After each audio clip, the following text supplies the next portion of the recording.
Hello दोस्तों, welcome back Nandini moms blog. तो दोस्तों, आज के मेरे ब्लॉग में जो मैं टॉपिक पे बात करने वाली हूँ वो पहला है, ट्रेनिंग अगर आपकी 25 तारीख से होगी तो आपको इसमें क्या क्या डॉक्यूमेंट लेके जाना है। दूसरा है कि सीटेट, जो अभी सीटेट झारखंड का जो न्यूज आया है और उसमें सीटेट का असर टीआरई 3 और टीआरई 4 पे कैसा पड़ेगा, और अगर पड़ेगा भी तो क्या जो पास कैंडिडेट है वो बाहर होंगे या फिर नहीं। और दूसरा तीसरा में हमारा मेरा क्वेश्चन ये रहेगा कि जिसका भी सीटेट में 42 नंबर है, क्या उनकी नौकरी सुरक्षित है।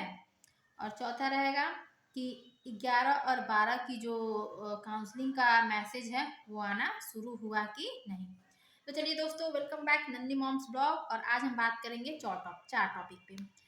तो पहली बात करते हैं, ट्रेनिंग में आप लोग को क्या क्या लेके जाना है। तो देखिए दोस्तों, आपकी काउंसलिंग के समय आपको एक ही पेज मिला है।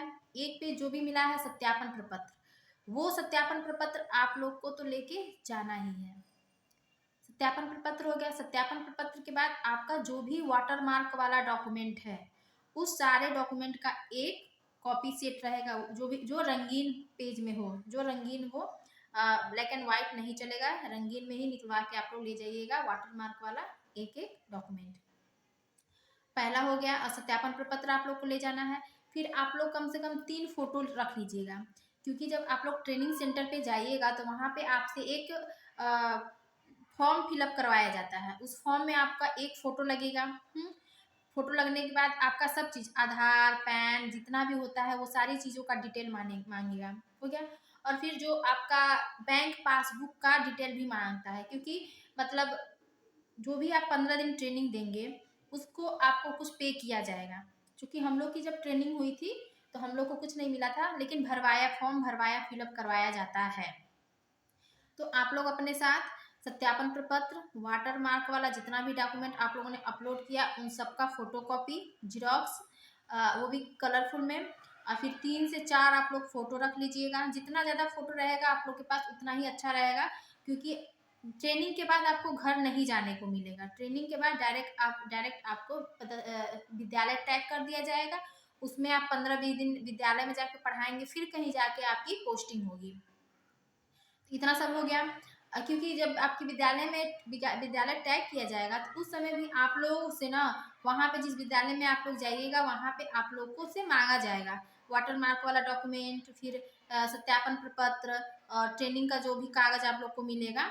एक भ्रमण पत्र होता है, जब ट्रेनिंग आप लोग का 15 दिन का कंप्लीट हो जाएगा तो आप लोग को उसको भ्रमण पत्र दिया जाएगा, तो वो भी आप लोग को अपने टैग स्कूल में लेके जाना है। तो अभी हम सिर्फ बात करते हैं ट्रेनिंग की। तो ये सारी चीजें हो गई। फिर अभी ठंडी का मौसम थोड़ा कम है तो एक ब्लैंकेट, मतलब हल्का फुल्का ब्लैंकेट आप लोग रख लीजिएगा, क्योंकि ट्रेनिंग में वैसे मिलता है लेकिन एक अपने पास रहता है ना तो वो ज़्यादा बेटर रहता है। तो आप लोग एक ब्लैंकेट रख लीजिएगा और कपड़े भी आप अच्छे से रख लीजिएगा क्योंकि 15 दिन की ट्रेनिंग होती है तो 15 दिन कम नहीं होते हैं, कपड़े भी चाहिए होते हैं, तो एक दो सेट से काम नहीं चल पाता है। और बाकी आप आपके जो भी आप लोग यूज करते हैं उसको ले के रख लीजिएगा। और बाल्टी वगैरह सब तो ट्रेनिंग में मिल जाती है, सोने के लिए तकिया वगैरह सब कुछ मिलता है। आपका जो भी ट्रेनिंग होगा वो आवासीय होगा 15 दिन।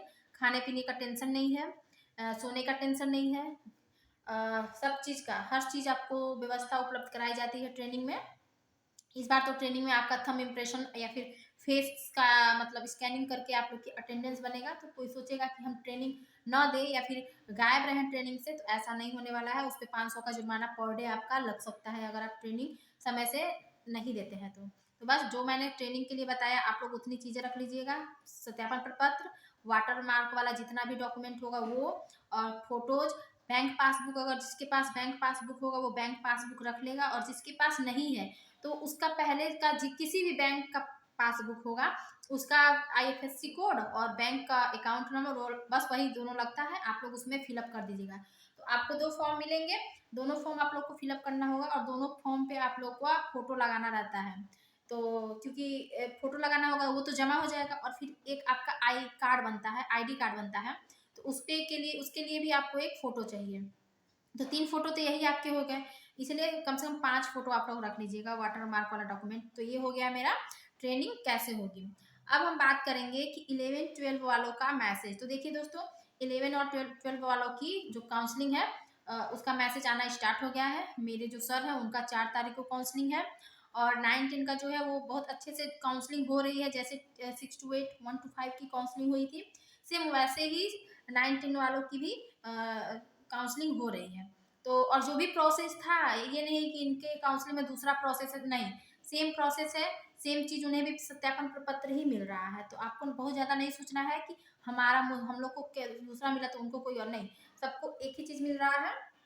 और मैसेज आना भी 11-12 का स्टार्ट हो गया है। आप लोग का भी मैसेज अपने समय के अनुसार हो जाएगा, काउंसलिंग हो जाएगा। अब देखिए कि जो कुछ सेंटर ना, कुछ काउंसलिंग का सेंटर चेंज हुआ है। चेंज होने का कारण सिर्फ इतना ही है कि इंटर का जो एग्जाम है वो स्टार्ट हो चुका है 1 तारीख से। तो 1 तारीख से जिनका भी एग्जाम समस्तीपुर में जिसका भी 1 तारीख को काउंसलिंग है, वो अपना DRCC उनका चेंज हो चुका है, वो जाके अपना देख सकते हैं। ये हो गया। और भी कुछ जिले हैं जहाँ के DRCC चेंज हुए हैं, सेंटर काउंसलिंग का चेंज हुआ है। तो आप लोग थोड़ा एक्टिव रहिए ताकि आप लोग को वो न्यूज़ मिल जाए। मेरे पास अगर लिस्ट आ जाएगी तो मैं अपने कम्युनिटी में लगा दूंगी, आप लोग उसको जाके देख लीजिएगा, चेकआउट कर लीजिएगा। तो ये हो गई ये। अब बात करते हैं सीटेट में जिनका 42 नंबर है, क्या उनकी काउंसलिंग होगी, क्या वो आगे शिक्षक बन पाएंगे? तो देखिए, जो है वो हमारे वरिष्ठ पत्रकार हैं एक, उन्होंने ट्वीट किया है कि पटना से है, ये न्यूज़ जो है वो पटना का न्यूज़ है कि TRE 3 में सीटेट का मार्क्स मामला 82 नंबर वालों की नहीं हो पा रही काउंसलिंग। देखिए, जो जिनका भी 82 नंबर है उनकी काउंसलिंग नहीं हो रही है पटना में। पटना का तो यही हाल है अभी, पटना, गया और नालंदा, इन 3 जगहों पर जिनका भी 82 नंबर है उनको नहीं लिया जा रहा है, उनकी काउंसलिंग हो ही नहीं रही है। अभ्यर्थियों ने शिक्षा विभाग से लगाई गुहार, कुछ जिलों में 82 पर मिल रही अनुमति तो कहीं रोक। देखिए, पटना में तो 82 नंबर वालों की कोई एंट्री नहीं है, लेकिन वही कुछ जिलों पे ना 82 नंबर वालों को लिया भी जा रहा है। तो ये दोहरा भेदभाव क्यों? अगर लेना है तो आप सबको लीजिए 82 वालों को, और अगर नहीं लेना है तो आप किसी को भी नहीं लीजिए ना। कि कुछ कुछ बच्चों को ले रहे हैं, कुछ बच्चों का नहीं ले रहे हैं, तो ये तो गलत है ही। तो है 82 और 82.5 मार्क्स को लेकर सभी जिला कंफ्यूज्ड। मतलब इसमें सभी जिले कंफ्यूज्ड हैं कि क्या किया जाए, क्या ना किया जाए। अभ्यर्थी स्पष्ट पत्र जारी करने की मांग कर रहे हैं। तो सही बात है, अभ्यर्थियों का ये मांग भी जायज ही है, क्योंकि अगर 82 वालों को लिया जाए कि न लिया जाए, कम से कम इसका एक स्पष्ट लेटर निकाल दिया जाए विभाग के द्वारा, ताकि वे इस कंफ्यूजन को, जो काउंसलिंग कर रहे हैं सर लोग, उनको भी सहूलियत हो जाए कि हमें लेना है कि नहीं लेना है, और अभ्यर्थी को भी जो इतना कंफ्यूजन है वो भी अभ्यर्थियों का भी दूर हो जाए। BPSC से पास करने के बाद भी नौकरी पर संकट, हजारों अभ्यर्थी शिक्षक बनने से रह जाएंगे वंचित। तो सही बात है, अगर कहीं कहीं पटना में तो 82 वालों का नहीं हो रहा है, तो ये तो गलत है ना कि कहीं कहीं पे हो रहा है, कहीं कहीं पे नहीं हो रहा है। तो अगर सरकार को करना है तो सबको करे, और नहीं तो नोटिस अच्छे से निकाल दे ताकि ये कंफ्यूजन दूर हो जाए। तो अभी तक का मामला यही है कि 82 वालों को नहीं लिया जा रहा है, पटना में नहीं लिया जा रहा है। तो आप लोग समझ सकते हैं कि बाकी जिलों का क्या ही हाल होगा। तो ये हो गया सीटेट में। सीटेट अब हम जानेंगे कि जो सीटेट झारखंड का जो मामला आया है, उसमें सीटेट को तो इनवैलिड घोषित कर दिया गया है। तो ये अभी जो सीटेट है ना, वो झारखंड में जो अभ्यर्थी सीटेट पास करके अप्लाई किए थे उन अभ्यर्थियों पे ही लागू होगा, बाकी किसी अभ्यर्थी पे अभी लागू नहीं होगा जब तक कि सुप्रीम कोर्ट का फाइनल जजमेंट, मतलब जजमेंट की कॉपी नहीं आ जाती। उसमें क्लियर बताया जाएगा कि ये कैसे क्या होगा। तो ये राज्य पर भी निर्भर करता है कि क्या वो सीटेट को अपने यहाँ वैलिड करेगा कि नहीं करेगा। अब जैसे देखिए, यूपी में यूपी टेट होता है, बिहार में बीटेक होता है, तो बीटेक अभी तक हुआ नहीं है। तो मान लीजिए जिनके पास, अगर आप टेट कराएंगे ही नहीं, अपने राज्य का टेट कराएंगे नहीं, जो बच्चे सीटेट पास करते हैं, जाहिर सी बात है वो भरेंगे ही भरेंगे। तो यहाँ पे कह रहा है कि TRE 3 में जिनका जब होगा सीटेट के बेस पर, वह भी सुरक्षित है। देखिए, TRE 3 में जिन भी अभ्यर्थियों का सीटेट के बेस पे हुआ है ना, वो सुरक्षित है, क्योंकि आपका जो ये सीटेट का मामला था, ये आपके जॉब में नौकरी का रिजल्ट आ जाने के बाद आया है। देखिए, कोई भी जजमेंट आता है ना, वो जिस दिन आता है उस दिन से इम्प्लीमेंट होना स्टार्ट होता है, पुरानी भर्तियों पे उसका कोई असर नहीं पड़ता है। तो TRE 3 और TRE 1, 2 और 3 ये इस जो ऑर्डर आया है उससे बिल्कुल भी सुरक्षित है, उनको घबराने वाली कोई बात नहीं है। अब आगे कह रहा है कि केवल झारखंड से सीटेट को बाहर किया गया है। मैंने आपको बताया है कि झारखंड में जिन्होंने सीटेट के बेस पे अप्लाई किया था, सिर्फ उन्हें ही वहां से बाहर किया गया है, सीटेट वालों को ही बाहर किया गया है। टीआरई 4.0 में सीटेट वैलिड होगा या नहीं, इसका निर्णय बिहार सरकार लेगी। तो देखिए, अभी टीआरई 3 तक तो ये है कि उन पर कोई असर पड़ने वाला नहीं है, और टीआरई 4 में सीटेट मान्य होगा कि नहीं मान्य होगा, ये जो है राज्य सरकार ही तय करेगी। तो राज्य सरकार के ऊपर है कि वो सीटेट को बैन करती है कि नहीं बैन करती है। अब हम आगे बता रहे हैं आपको।